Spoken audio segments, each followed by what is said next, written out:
नेता भी ज्ञान बांट रहे, सीपीएस बढ़िया, अधिकारी भी ज्ञान बांट रहे। अरे वो ट्रेनिंग ले लेंगे, फिर वो लूनी चीनी में आ जाएंगे। चोर का दंड फकीर को। ये हमसे वो खेती करवाना चाहते हैं जो कभी हमने सपने में सोची भी नहीं थी। किसानों को अपनी रोजी रोटी छिन जाने की चिंता है। नमस्कार, आप देख रहे हैं इंडियन आवाज। अफीम के ढोड़ों में चिरा लगाकर लूनी चिरनी करने और पुराने पट्टे फिर से बहाल करने की मांग को लेकर भारतीय अफीम किसान संघर्ष समिति द्वारा आज नीमच के दशहरा मैदान पर धरना दिया गया।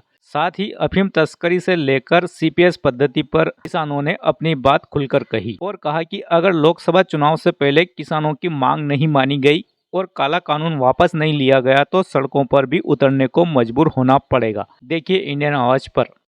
ये किसान ये चाहते हैं कि जो सरकार ने किसानों से बिना पूछे सीपीएस पद्धति कॉन्सेंट्रेटिव पॉपिस्टा सिस्टम खेती में लागू कर दिया है, उसको अविलंब बंद किया जाए। सीपीएस पद्धति है, सरकार इसको 2003 से लाना चाहती थी। हम लोगों ने तब भी इसका विरोध किया और विरोध करके इसको समाप्त करवाया। उस वक्त सरकार ने 2007 में फिर कोशिश की, 2012 में फिर कोशिश की। प्रतापगढ़ और जावद के आसपास कुछ क्षेत्र देखे जहाँ सीपीएस से खेती हो सके, हमने उस समय फिर आंदोलन किया और सीपीएस को लगाम लगवाई। लेकिन मल्टीनेशनल कंपनियां और जो प्राइवेट प्लेयर्स हैं वो सीपीएस से इस पूरे क्षेत्र को हड़पना चाहते हैं और इस बात को जो हमारी आशंका थी ये बिल्कुल सत्य साबित हुई है। सरकार ने सीपीएस से ओपियम प्रोसेसिंग को प्राइवेट हाथों में सौंप दिया है। 3 कंपनियां नीमच और मंदसौर के कई क्षेत्रों में यहाँ के अधिकारियों के साथ दौरा किया और उन्होंने ज़मीन देखी कि प्राइवेट फैक्ट्री की स्थापना किएंगे। तो इस प्रकार से जो सीपीएस है ये अंततः किसानों के हाथ से अफीम की पूरी खेती छीनने वाला सिद्ध होगा, क्योंकि विदेशों में इसी पद्धति से खेती की जाती है। अफीम की तस्करी कोई किसान नहीं करता है। मुंद्रा पोर्ट पे जितनी भी माल आया है वो क्या भारत के किसानों ने पहुंचाया? इसके अलावा अन्य पोर्ट पे मुंबई में, महाराष्ट्र में कई जगह हेरोइन से लेके तमाम स्मैक जो है पकड़ी गई है वो भारत के किसानों द्वारा नहीं है। वो केवल और केवल विदेशों से जो है क्या कहते हैं स्मगल करके यहाँ लाई जाती है। सरकार इस पे रोक नहीं लगा पा रही है और वो कहते हैं ना, चोर का दंड फकीर को, वो वाली बात हो रही है। चोरी कोई और कर रहे हैं और दंड जो है किसान भुगतेंगे। हमने कभी भी सीपीएस नहीं मांगा। वो सीपीएस पद्धति अधिकारी और नेता मिलकर थोप रहे हैं। अफीम के पत्ते उन्होंने रबड़ वाले दे करके किसान के खेत में उसको चोर के हाथों मरवाने का सुपारी ले ली। हम चाहते हैं खेत में खड़ी अफीम फसल को लूने चीरने का अधिकार दिया जाए और हमने कभी भी सीपीएस नहीं मांगा। तो प्रजातंत्र है, माननीय प्रधानमंत्री महोदय हमारे प्रधानमंत्री है, तो कोई राजा तो है नहीं क्या आपने कह दिया और हमने मान लिया। मुख्यमंत्री महोदय हमारे प्रतिनिधि है, तो कोई राजा तो है नहीं क्या उन्होंने कह दिया और हमने मान लिया। हम कह रहे हैं कि 2008 से हम लोग लड़ाई लड़ रहे हैं।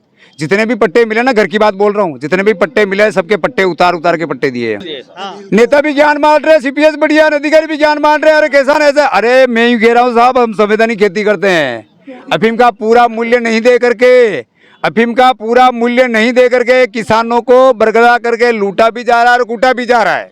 जब प्रधानमंत्री महोदय मेक इन इंडिया बना रहे हैं, कोई भी चीज नीमच में पैदा हो रही है तो मंदसौर से क्यों आयात कर रहे हो? आप बढ़िया ला रहे हो, क्यों ला रहे हो? तो रात के अंदर में क्यों लगा रहे हो? सीपीएस आपने कभी किसी से रिसर्च किया क्या? तो आप ऐसा साइंटिफिक काम करो। हम देश के नागरिक हैं, मेरी नैतिक जिम्मेदारी बनती है, तो मेरी नैतिक जिम्मेदारी से 1000 गुना अधिक नैतिक जिम्मेदारी तो मुख्यमंत्री महोदय, प्रधानमंत्री महोदय की बनती है।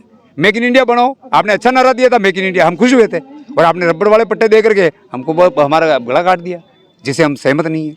अरे साहब, अरे किसान तस्करी करता है, अगर किसान तस्करी करता है जोरात पैर वाले सड्डी को नहीं। आम अफीम किसान 1% दोषी नहीं। आज की डेट का सबसे बड़ा तस्कर नारकोटिक्स विभाग है, लेकिन जब इनके अधिकारी पकड़े जाते हैं तो बात को गोल मोड़ घुमा दिया है। गोल गोल गोल गोल गोल किसान पकड़ा जाता है तो बुआ जी, मामा जी, भोपा जी सब जेल में पड़ा था। मतलब हम आवाज उठा रहे हैं। आपके माध्यम से मैं माननीय प्रधानमंत्री महोदय, मुख्यमंत्री महोदय मध्य प्रदेश, राजस्थान, वित्त मंत्री महोदय निर्मला जी सीतारमण साहब और वित्त राज्य मंत्री महोदय पंकज जी चौधरी साहब से 1 to 1 बात कर रहा हूँ। अफीम घटिया नहीं, अधिकारी घटिया है। आज की डेट का सबसे बड़ा तस्कर अब जांच कर लीजिए। किसान डरता है, किसान इसलिए डरता है क्योंकि वो अधिकारी उसको व्यक्तिगत लालच दे देता है, व्यक्तिगत लालच देता है। अरे अधिकारियों के पास नई नई गाड़ी हर महीने आ रही, तो व्यक्तिगत लालच दे करके किसानों को बरगला दिया जाता है, किसानों को भ्रमित किया जाता है। मैं ये कह रहा हूँ, किसान कहीं भी दोषी नहीं है। किसान तो आज भी बोलमा करने वाला लोग है, और हम लोग थोड़ा बोलने लगे तो हमको बोल रहे हो नेतागिरी कर रहे हो। किसानों ने अच्छी अफीम फैक्ट्री को दी और विभाग ने उसमें मिलावट करके कम मार्जिन बिठा के देश में जो जबरदस्ती ये सीपीएस पद्धति थोपी गई, इसको तत्काल रोका जाए क्योंकि ये किसान हित में नहीं है। हम भारत सरकार और वित्त मंत्रालय से मांग कर रहे हैं कि जो सिट्टे और विठानों के कटे हुए अफीम पट्टे, सभी अफीम पट्टे बिना किसी शर्त के जारी कर दे। किसान परेशान है, किसानों को वैसे भी टाइम नहीं है, लेकिन ये किसान परेशान होकर आज इस दशहरा मैदान में आया है और कहीं ऐसा ना हो कि कल ये सड़कों पर उतर जाए।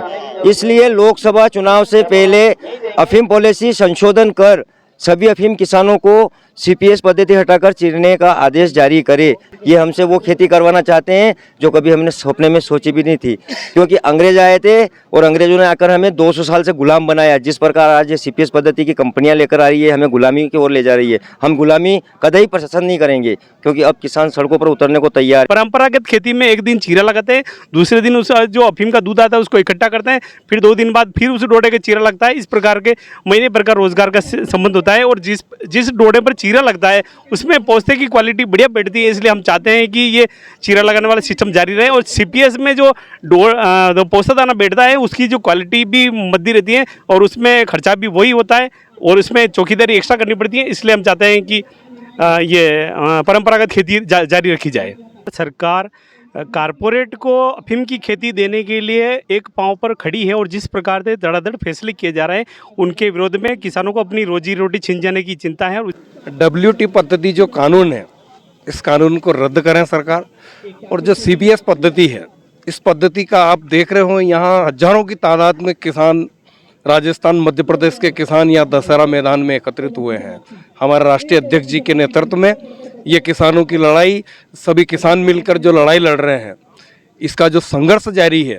सरकार से हम सभी यही अपील करना चाहते हैं कि लोकसभा चुनाव से पहले हमारी जो सारी मांगे हैं उस मांगों को वो माने। नहीं मानेंगे तो फिर किसान सड़कों पे उतरेंगे। भारतीय अफीम किसान संघर्ष समिति 2008 से आज तारीख तक संघर्ष कर रही है, जिसमें सन 1997-98 में सरकार ने किसानों के साथ धोखा किया था। किसान ने आंदोलन किया था, उसमें पट्टे नहीं बोए थे कि अपन को पट्टा नहीं बोना, सरकार कम भाव दे रही है। उस भाव को बढ़ाने के लिए किसानों ने आंदोलन किया, अफीम के पट्टे नहीं बोए थे, सरकार ने नए जारी कर दिए थे। तो उसी साल बेमौसम बारिश, ओलावृष्टि वगैरह अनेक प्रकार की बीमारियां आई, वो खत्म हो गए। उसके बाद उन किसानों को अभी तक एक भी बार मौका नहीं दिया, उन किसानों को पट्टे हमें जारी करवाना है। दूसरी बात, हमारे समिति ने कभी CPS सिस्टम मांगा नहीं था, कभी नहीं मांगा CPS सिस्टम के। हमने कहा हमारे सब CPS में पट्टे जारी करो। ये सरकार ना जाने कहाँ से बीच में CPS सिस्टम लाई है। तो हम चाह रहे हैं कि CPS सिस्टम को समाप्त करके इनको भी लूनी चीनी का आदेश प्रदान किया जाए। और अगर CPS ही देना है और आपने मन बना ही लिया है तो वो जो हमारे नए बहुत सारे किसान हमारे गाँव में अभी जो बेचारे अभी तक उनको अफीम खेती करने का अवसर नहीं मिला, उन किसानों को तो जो वो ट्रेनिंग ले लेंगे फिर वो लूनी चीनी में आ जाएंगे। जो अफीम जो लूनी चीनी का होता है, एक तो घर के लोगों को रोजगार मिलता है, मजदूर को रोजगार मिलता है, सब तरफ से मिलता है। पोस्ता दाना सफ़ेद जग में मिलता है, उसका भी भाव अच्छा मिलता है। इसलिए किसानों को CPS में तकलीफ है।